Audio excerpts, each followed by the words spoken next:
여러분 요즘에 커피 좋아하시는 분들 많이 늘어나고 있는 것 같은데요. 여러분 혹시 커피의 역사를 아십니까? 역사의 증언에 의하면 약 9세기 때부터 에티오피아 고지대에서 재배되기 시작한 것으로 우리에게 알려져 있습니다. 전해 내려오는 말에 의하면 염소 목동이었던 칼디라고 하는 사람이 우연히 염소들 먹던 열매를 발견하고 열매를 마을로 가져오면서 이 열매가 사람들의 피곤함을 덜어주는구나 라고 하는 커피의 효능이 그때부터 알려지게 되었다고 합니다. 한국에서의 커피의 역사는 대략 1890년대부터 전후로 알려져 있습니다. 공식 문헌상으로 처음 기록된 것은 1895년 을미사변으로 인하여서 고종 황제가 러시아 영사관, 공사관에 피신해 있을 때 러시아 공사가 고종 황제에게 커피를 권했다는 기록이 남아 있습니다. 이렇게 커피를 즐기게 된 고종은 환궁 후에도 커피를 즐겨 마시곤 했다고 전해지고 있습니다.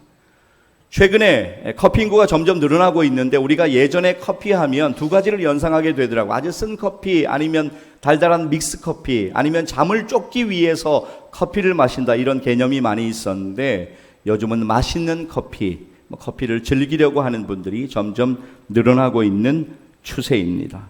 자, 제가 오늘 왜 이런 커피 이야기를 여러분들에게 말씀을 시작하면서 드리냐면, 요즘 커피가 많이 나오다 보니까 커피 향을 감별하는 그런 감별사, 커피 감별사, 커피에 특별한 향과 맛이 있습니다. 그것을 감별하는 그런 분들이 또 많이 생기고 있습니다. 근데 실제로 좋은 커피에는 그 한 커피 안에 20가지 이상의 맛과 향이 들어있다고 하더라고요. 그런데 꼭 그런 커피 감별사뿐만이 아니라 여러분들 가운데에서도 커피를 좋아하시는 분들이라면 언젠가 여러분이 참 좋은 기억으로 가지고 있는 진한 커피의 좋은 향기 기억하고 계실 수도 있습니다. 다양한 커피 향이 있지만 그것뿐만이 아닙니다. 이 세상에는 수많은 종류의 향기들이 있습니다. 이 세상에는 대략 40만 여종의 향기가 있다고 그렇게 이야기를 하더라고요. 그 향기 가운데는 사람의 기분을 좋게 하고 사람들에게 사랑받는 향기가 있는 반면에 사람들이 꺼려하고 또 사람들이 싫어하는 그런 향기도 분명하게 존재합니다. 사랑하는 성도 여러분, 오늘 여러분은 어떤 향기를 풍기면서 오늘을 살아가고 계십니까? 오늘 본문을 보면 우리를 그리스도의 향기라고 성경은 우리에게 말씀합니다. 예수 믿고 교회 공동체에 속해 있는 우리끼리만 서로에게 그리스도의 향기가 되는 것, 그것이 아니라 아직 예수를 믿지 않는 사람들에게도, 세상에 있는 사람들에게도, 망하는 자들에게도 우리는 그리스도의 향기가 되어야 한다라고 그렇게 말씀하십니다. 자, 오늘 우리의 본문 고린도후서 2장 15절 말씀을 같이 한번 보기를 원합니다. 우리 고린도후서 2장 15절 말씀 같이 한번 읽겠습니다. 함께 읽습니다. 우리는 구원받는 자들에게나 망하는 자들에게나 하나님 앞에서 그리스도의 향기니. 아멘. 예, 그렇습니다. 우리는 그리스도의 향기라고 말씀하십니다. 이 그리스도의 향기는 여러분이 옆에 성경책을 끼고 돌아다니신다고 나는 것이 아닙니다. 여러분의 삶으로, 여러분의 삶의 향기로 풍겨내셔야만 하는 것입니다. 오늘 본문 14절 보시면 항상 우리를 그리스도 안에서 이기게 하시고 라고 성경은 말씀합니다. 자, 여기에서 이기게 하시고 라고 하는 문장을 여러분 보시면 이 이기게 하시고 라고 하는 헬라어 원어의 의미는 개선 행진에 참여시킨다 라고 하는 의미를 가지고 있습니다. 예, 여러분, 전쟁에서 승리하고 돌아오는 장군들과 돌아오는 군사들이 펼치는 행렬이 바로 개선 행진이 되겠습니다. 당시에 개선 행진이 있으면 길가에 많은 향을 피워서, 향불을 피워서 사람들을 맞이했다고 합니다. 그런데 여러분, 이 향기가 날 때 승리하고 돌아오는 사람들에게는 승리를 축하하는 향기가 되지만 어떤 사람들에게는 죽음의 향기가 되었다고 합니다. 승리의 개선 행렬 맨 끝에는 전쟁의 패배에서 포로로 잡혀서 치욕적으로 끌려오는 적국의 왕과 장수들이 있었다고 합니다. 길가 곳곳에 피워진 향불에서 나는 동일한 향기이지만 승리자들에게는 생명의 향기로 느껴지고 끌려오는 포로들에게는 사망의 향기로 느껴졌던 것입니다. 그리스도의 향기도 마찬가지입니다. 여러분, 어떤 사람에게는 생명에 이르는 냄새요, 어떤 사람에게는 사망에 이르는 냄새가 되는 것입니다.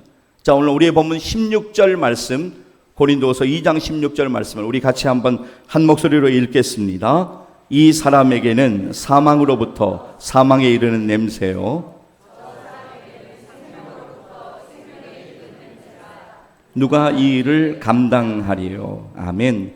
예, 그렇습니다. 어떤 사람에게는 사망의 냄새고 어떤 사람에게는 생명의 냄새고, 그러나 우리가 16절 끝 문장을 주목할 필요가 있습니다. 누가 이 일을 감당하리요.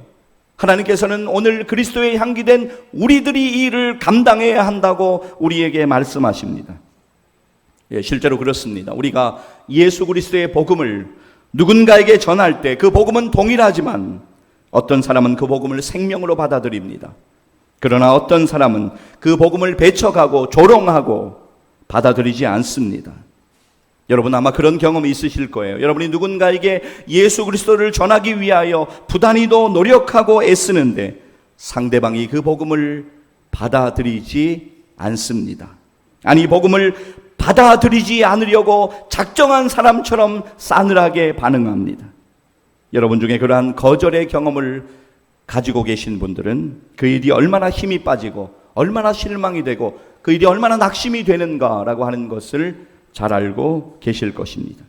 그러나 사랑하는 여러분, 오늘 우리가 하나님의 말씀을 들으면서 반드시 기억해야 하는 것이 있다면, 우리가 그 언젠가 실패한 기억이 우리의 마음에 상처로 남아있다고 할지라도, 아니 오늘 복잡한 감정 속에서 포기하고 싶은 마음이 있다라고 할지라도, 그럼에도 불구하고 우리는 다시 오늘 말씀을 붙잡고 일어나 그리스도의 향기로 이 땅을 살아가야 한다는 것입니다.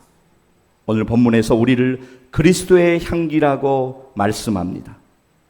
그렇습니다. 우리는 그리스도의 향기로 사명을 감당하고 우리의 남은 생애를 살아야만 하는 것입니다. 여러분, 우리가 그리스도의 향기가 되고 성경에 말씀하시는 것처럼 우리가 이 땅에서 빛과 소금이 되어서 그렇게 살아야 하는데, 실패를 반복하고 그로 인해서 한없이 무기력해지는 가장 주된 원인을 말씀드리고 싶습니다. 그것은 무엇일까요? 그것은 바로 주어가 내가 되니까 결국 실패의 감정에서, 패배의 감정에서 벗어나지를 못하는 것입니다. 내가 자꾸만 내 인생의 주인이 되어가지고 나를 다스리려고 합니다. 아니, 나뿐만이 아니라 모든 일을 내 관점에서, 내 고집대로, 내 생각대로 내가 주인 되어서 모든 것을 다스리려고 합니다. 내 소유, 내 사업, 내 직장, 내 일, 내 건강, 내 가족, 특별히 자녀의 문제에 있어서도 내 자녀, 내 미래, 그러니까 내 생각대로 무언가를 이끌고 가고 조정하고 가다가 생각대로 일이 풀려지지 않으면 낙심하고 실망감에 휩싸여 시험에 빠져 허덕이다가 결국 하나님을 원망하는 데까지 이르게 되는 것이지요. 여러분, 여러분의 소유도, 여러분의 사업도, 여러분의 직장도, 여러분의 일도, 여러분의 건강도, 여러분의 가족도, 여러분의 자녀도, 여러분의 미래도 하나님께 맡겨드리시기를 간절히 소망합니다. 여러분 뜻대로 되는 게 무엇이 있습니까? 자녀의 문제를 한번 이야기해 볼까요? 저도 자녀 2명을 키우고 있습니다마는 제 뜻대로 잘 되지 않더라고요. 여러분도 마찬가지지 않습니까? 자녀뿐만이 아닙니다. 모든 일이 그렇습니다. 우리의 뜻대로 되지 않음을 오늘 우리는 하나님 앞에 인정하고 다시 엎드려야만 합니다. 사랑하는 여러분, 내가 아무리 애써도 되지 않음을 하나님 앞에 고백하며 하나님 앞에 나와 하나님의 도우심을 구하며 하나님의 일하심을 구하며 간절히 기도하십시오. 그래서 우리 인생의 주어가 내가 아니라 하나님으로 바뀌어야 합니다. 하나님이 일하시면 변화는 일어날 것이고 하나님이 만져주시면 회복되게 될 것이라는 것을 믿음으로 선포하십시오. 날마다 믿음으로 선포하는 것이 너무나 중요합니다. 하나님은 광야의 길을 내시며 사막의 강을 내시는 하나님이십니다. 사랑하는 여러분, 이사야 43장 19절은 우리에게 이렇게 말씀합니다. 우리 하나님의 말씀을 같이 한번 읽도록 하겠습니다. 함께 읽습니다. 보라, 내가 새 일을 행하리니 이제 나타낼 것이라. 너희가 그것을 알지 못하겠느냐. 반드시 내가 광야의 길을 사막의 강을 내리니. 아멘. 여러분은 아닙니다. 여러분은 못합니다. 여러분 인해 한계 상황에 부딪히게 됩니다. 그러나 하나님이 이루어 가실 것을 믿습니다. 하나님이 여러분을 위로해 주실 것이고, 하나님이 여러분 안에 힘을 주실 것이고, 하나님은 우리를 그리스도 안에서 이기게 하십니다. 우리로 하여금 그리스도를 아는 냄새를, 그 향기를 나타내게 하십니다. 오늘 우리의 본문 14절 말씀 보실까요? 성경은 이렇게 우리에게 말씀합니다. 14절 함께 읽습니다. 항상 우리를 그리스도 안에서 이기게 하시고 우리로 말미암아 각처에서 그리스도를 아는 냄새를 나타내시는 하나님께 감사하노라. 아멘. 우리를 그리스도 안에서 이기게 하시고 각처에서 그리스도를 아는 향기를 나타내게 하시는 하나님께 날마다 그리스도의 향기가 되게 해달라고 우리는 기도해야만 하는 것입니다. 여러분, 그렇습니다. 우리는 그리스도의 향기가 되어야만 합니다. 여러분의 가족들에게 가까운 데 있는 사람들부터 좀 둘러봤으면 좋겠어요. 제가 지난번에 한번 예화로 든 적이 있습니다마는, 미국의 9/11 사태가 났을 때 사람들에게 나중에 좀 시간이 지나서 빈 오사마 라덴 용서할 수 있느냐, 용서할 수 있다라고 하는 사람들이 꽤 많이 퍼센트가 나오더라고요. 나름대로 성숙한 사람들이라고 생각합니다. 그런데 그 사람들 대상으로 똑같이 질문했습니다. 당신의 가족들, 틀어져 있는 사람들을 용서할 수 있느냐? 어렵다라고 대답을 하더라고요. 우리도 마찬가지입니다. 먼데 있는 사람 우리가 사랑하고 용서하는 것도 참 중요하겠지만, 우리 가까이 있는 사람들 좀 돌아봤으면 좋겠습니다. 우리 교회 공동체에 함께하는 우리 지체들, 또 우리 여러분의 가족들, 여러분 가까이 있는 사람들 좀 돌아봤으면 좋겠습니다. 여러분의 가족들에게, 여러분의 자녀들에게, 여러분의 주위에 있는 사람들에게 예수님의 사랑을 전하고 예수님의 은혜를 끼치고, 그렇게 우리는 오늘을 살아야 합니다. 이 세상에 썩어져가는 향기에 취해 있고 사로잡혀 있는 영혼들이 여러분들에게서 그리스도의 향기의 냄새를 맡아야 합니다. 향기는 영향력입니다.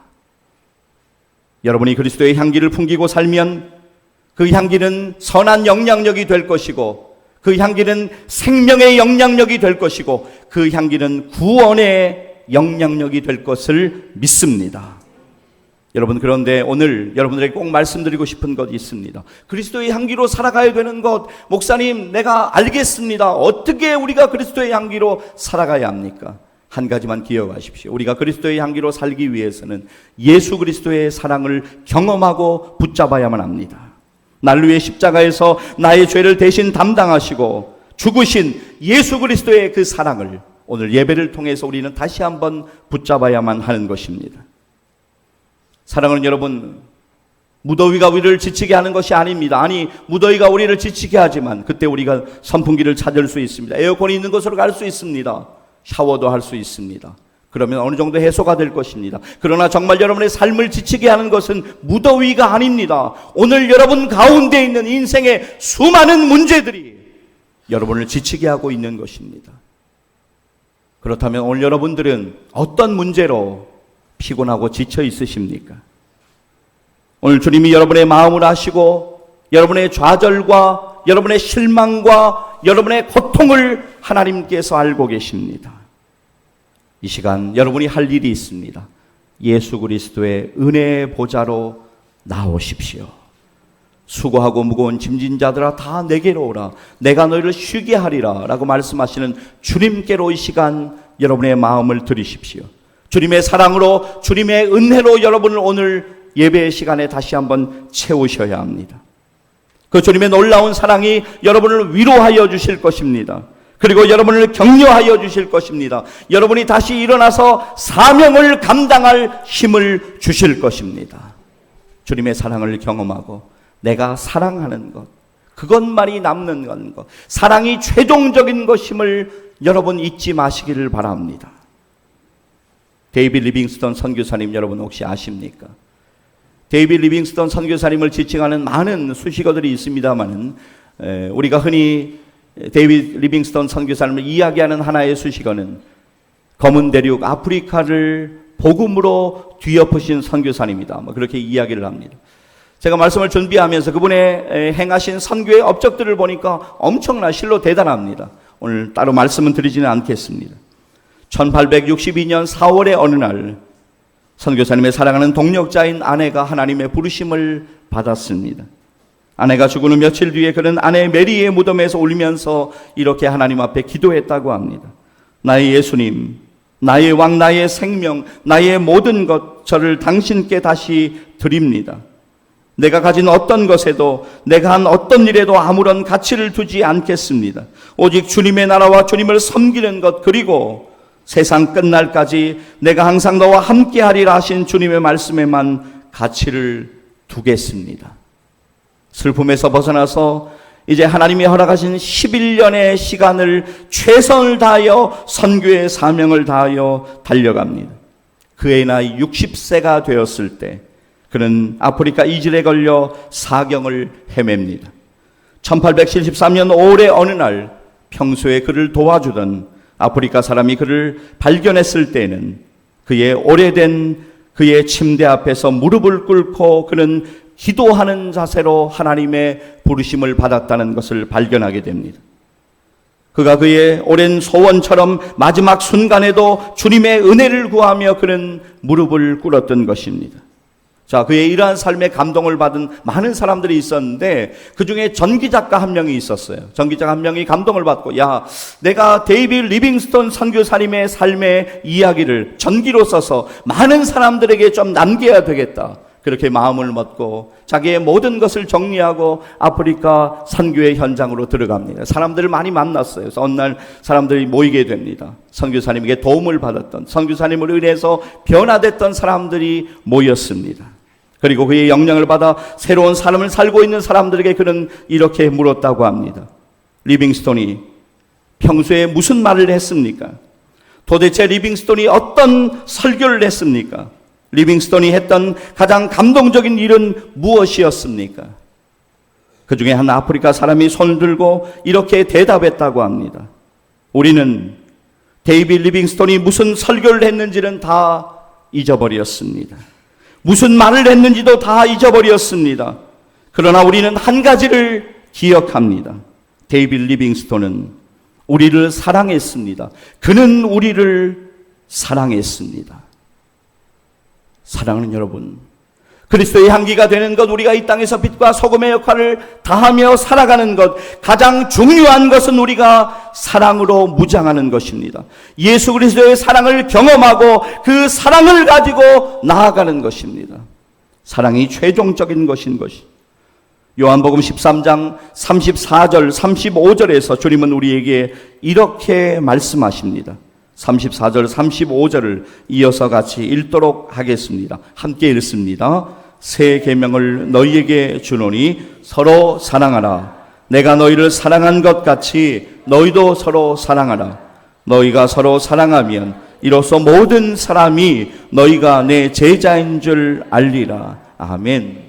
주님은 우리에게 말씀하십니다. 너희가 서로 사랑하라. 너희가 서로 사랑하면 세상 사람들이 너희가 내 제자인 줄 알 것이라고 말씀하십니다. 사랑하는 여러분, 우리는 사랑에 실패한 경험들을 가지고 있습니다. 사랑에도 무언가 되지 않았던 그런 경험들을 가지고 있습니다. 그렇기 때문에 오늘 우리에게는 주님의 은혜가 필요합니다. 주님 앞에 나아오십시오. 여러분은 아무런 능력이 없습니다. 여러분은 아무것도 할 수 없습니다. 주님이 여러분을 통해서 일하시고 주님이 역사하셔야 합니다. 주님이 여러분과 함께 하시고 주님이 여러분 가운데 힘과 능력을 주실 것을 믿으시기를 바랍니다. 우리를 사랑하시는 주님의 놀라운 그 사랑을 오늘 예배를 통하여 다시 한번 붙잡으십시오. 나를 살리시고 나를 위하여 대신 죽으신 예수 그리스도의 그 사랑을 믿음으로 붙잡으십시오. 그리고 영원한 사랑의 주인이신 예수님을 붙잡고 다시 여러분의 사랑을 시작하십시오. 그리스도의 향기가 되어서 남은 생애의 시간 가운데 이 땅에서 여러분의 주신 사명을 감당해 나가십시오. 이러한 역사가 여러분의 삶 가운데 경험되어지고 예수의 향기로 살아가면서 하나님께 영광 돌리는 복된 생애를 사시기를 주님의 이름으로 간절히 축원합니다. 기도하시겠습니다.